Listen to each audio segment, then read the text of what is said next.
Hello दोस्तों, अंजना के channel में आप सभी का हार्दिक स्वागत है। तो आइए दोस्तों, आज हम एक बहुत ही सुंदर एक स्टोरी सुनते हैं। ये कहानी है दोस्तों एक बुढ़िया और एक बहुत बड़े विशालकाय नागराज की। दोस्तों, बहुत समय पहले एक बुढ़िया गांव में रहती थी अपने दो बेटों के साथ।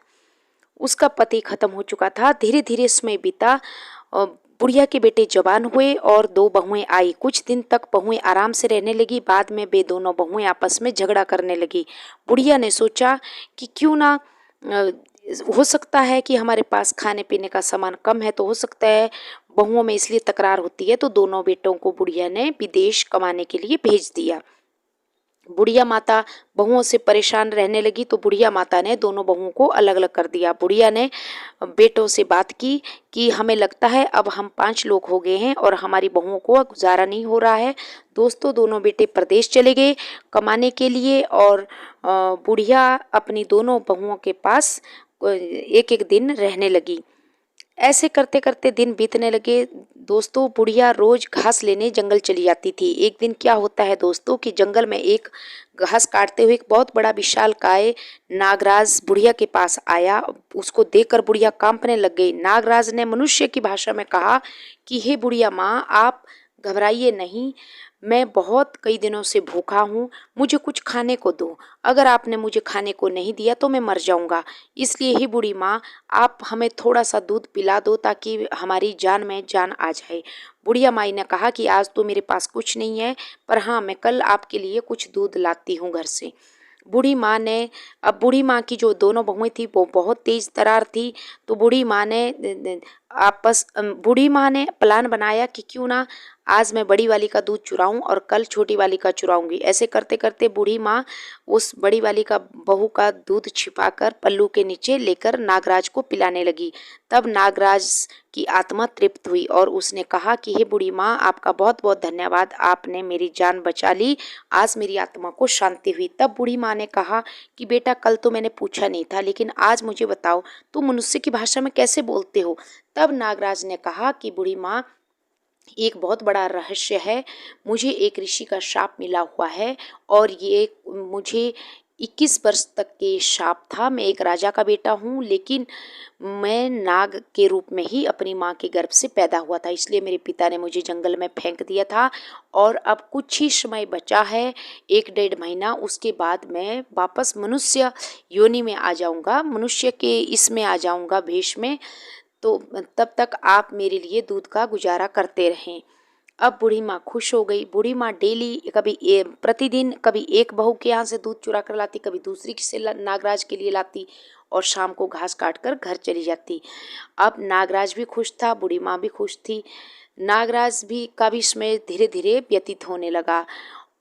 तो एक दिन क्या होता है कि दोनों बहुएं आपस में बात करती है कि हमारा दूध आजकल कम पड़ रहा है, हम देखेंगे कि ये बुढ़िया हमारा दूध चुरा कर कहाँ ले जाती है। तो दोनों बुढ़िया के पीछे पीछे, जैसे बूढ़ी माँ दूध पल्लू में छुपा कर ले जा रही थी जंगल की तरफ, दोनों बहुएं वहाँ देखती है। तो क्या देखती है कि बूढ़ी माँ नाग, जो विशालकाय नाग था, उसको दूध पिला रही है और उससे बातें कर रही है। और दोनों बहुएं समझ गई कि ये बूढ़ी हमारी सासू चुड़ैल है और ये विशालकाय नाग भी बहुत बड़ा है, ये हमें भी खा जाएगा, हमारे बच्चों को भी खा जाएगा। दोनों बहुओं ने अब प्लान बनाया और डंडा लेकर दरवाजे के अंदर खड़ी हो गई और अपनी बहुओं को और अपनी सास का इंतजार करने लगी। जैसे ही बूढ़ी माँ जंगल से घास लेकर आती है दोस्तों, तो क्या होता है कि दोनों बहुएं डंडा लेकर बूढ़ी माँ को भगाने लगती है। तो बूढ़ी माँ कहती है कि आप मुझे मेरे घर से क्यों निकाल रही हैं। तो दोनों बहुएं कहती है कि बूढ़ी माँ, आप बहुत दुष्ट हो, आप जो हो तो चुड़ैल हो और आप हमारे बच्चों को भी उस नागराज से कटवा दोगी और खुद भी हमें खा जाओगी। इसलिए आज के बाद ये आप हमारी इस घर पे कदम भी मत रखना। और दोनों बहुएं डंडों से बूढ़ी माँ को घायल करती है। अब बूढ़ी माँ बोलती है कि रात तो काटने दो। बहुओं ने रात के समय बूढ़ी माँ को घर से बाहर निकाल दिया झगड़ा करके। अब बूढ़ी माँ के बच्चे तो थे नहीं, वो लड़के तो बाहर विदेश कमाने गए थे। अब बूढ़ी माँ रोती हुई उसी बरगद के पेड़ के नीचे आती है जहाँ घास काटती थी। तो उसने अब उस रात को तो नागराज नहीं आया, लेकिन दिन में जैसे ही बूढ़ी माँ लाती थी उसी समय पे आया। तो बोला कि माता आप मुझे दूध दो पीने के लिए। तो बूढ़ी माँ ने रोते रोते कहा कि बेटे कहाँ से दूध दूंगी, मैं अपनी बहुओं का कभी एक का दूध चुरा कर लाती थी आपके लिए, कभी दूसरी का, तो हम दोनों को देख लिया है और उन्होंने मुझे डंडे मारकर घर से निकाल दिया और ये देखो उन्होंने मुझे घायल भी कर दिया है। तो जो नागराज था उन्होंने कहा, नाग देवता ने कहा कि बूढ़ी माँ आप परेशान ना हो, आप मेरे साथ मेरे गुरु के आश्रम में चलें, वहाँ पे एक गाय है और वहीं पे आज से हम दोनों रहेंगे।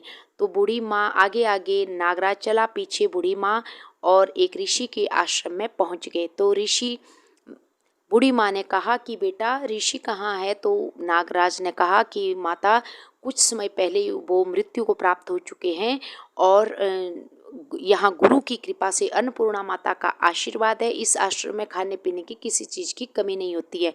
आज से माता आप यहीं निश्चिंत होकर रहें और ये जो गाय है ये भी मैं इसको ढूंढ कर लाता हूँ, वो भी पहले गुरुदेव मुझे गाय का दूध निकाल कर पिलाते थे, आज से आप पिलाना। तो उसी समय गाय भी वहाँ से चरते चरते कुटिया के पास आ गई। तो बूढ़ी माँ ने दूध निकाला, खुद भी पिया और नाग देवता को भी पिलाया। तो ऐसे करते करते के उनका बहुत सा समय ऐसे ही आराम से निकल गया। एक दिन क्या होता है कि शाम का समय होता है, नागराज आता नहीं है, पूरी रात व्यतीत हो जाती है, गाय माता और बूढ़ी माता दोनों परेशान हो जाती है। तो बूढ़ी माँ अगले दिन सुबह नाग को ढूंढते ढूंढते जंगल की तरफ जाती है। तो क्या देखती है कि एक टहनी पेड़ की गिरी हुई है, बड़ा सा पेड़, और नागराज उसके नीचे दबा हुआ है। तो बूढ़ी माँ ने और गाय ने दोनों ने मदद की और नाग देवता को बाहर निकाला। तो उस नाग देवता ने कहा कि बूढ़ी माँ यहाँ पे आंधी तूफान आ गया था तो ये पेड़ मेरे ऊपर गिर गया, मेरी स्किन कट चुकी है। तो बूढ़ी माँ ने उसका इलाज किया। अब क्या होता है कि अब वो समय आ गया था दोस्तों कि उस नाग देवता की 21 साल उम्र पूरी हो चुकी और वो देखते ही देखते बूढ़ी माँ के सामने एक बहुत ही सुंदर युवक और एक राजकुमार के रूप में तब्दील हो गया, बहुत सुंदर राजकुमार बन गया। बूढ़ी माँ बहुत खुश थी, उसने उस नाग के रूप में जो लड़का जो राजकुमार निकला उस नाग के शरीर से, तो वो बहुत खुश हुई और उसको गले लगाया। अब बूढ़ी माँ ने कहा कि बेटा बताओ तुम्हारा घर बार कहाँ है, मैं वहाँ लेकर तुम्हें जाती हूँ। लेकिन उस नाग देवता के रूप में जो राजकुमार था उस बेटे ने कहा कि नहीं माता, मेरे पिता ने मुझे पैदा होते ही जंगल में छोड़ दिया था, मैं वहाँ नहीं जाना चाहता। लेकिन बूढ़ी माँ नहीं मानी कि बेटा हो सकता है उसमें तुम विशालकाय नाग थे, तो सर्प को देख के तो कोई भी भयभीत हो जाएगा, इसलिए गुस्सा मत करो, अपने घर चलो, अपनी राजधानी मुझे लेकर चलो। तो जो नाग से तब्दील बेटा हुआ था वो राजकुमार बूढ़ी माँ को लेकर और गाय को वहीं आश्रम में छोड़कर और वो अपने राज्य की तरफ चल पड़ा।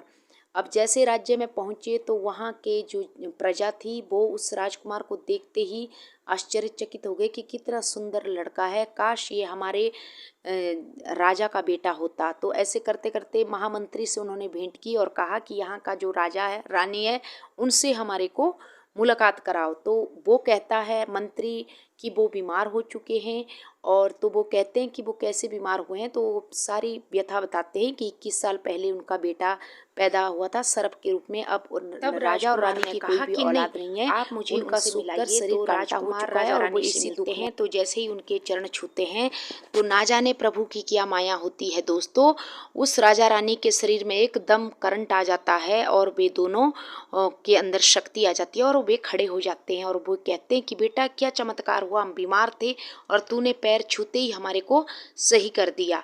तो वो कहता है कि माता पिता, आप मेरे माता पिता हैं, 21 साल पहले आपने नागराज समझकर मुझे जंगल में फेंक दिया था, मैं वही आपका पुत्र हूँ।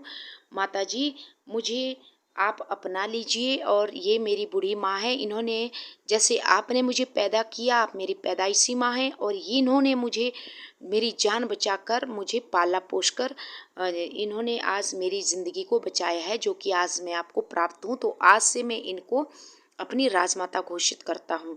तो राजा रानी दोस्तों बहुत ही खुश हो गए और वो अपने बेटे को उन्होंने अगले ही दिन सारे नगर में डोंडी पिटवा दी कि ये ढोल नगाड़े लगवा दिए कि हमारा बेटा 21 साल के बाद बहुत सुंदर राजकुमार बनकर लौट आया है और अब कल इसका हम राज्याभिषेक करेंगे। तो दोस्तों उस राजकुमार का राज्याभिषेक होता है और जो बूढ़ी माँ को उसकी बहुओं ने घर से निकाला था वो राजमाता बन जाती है और वो सुख चैन से अब वहाँ रहने लगती हैं।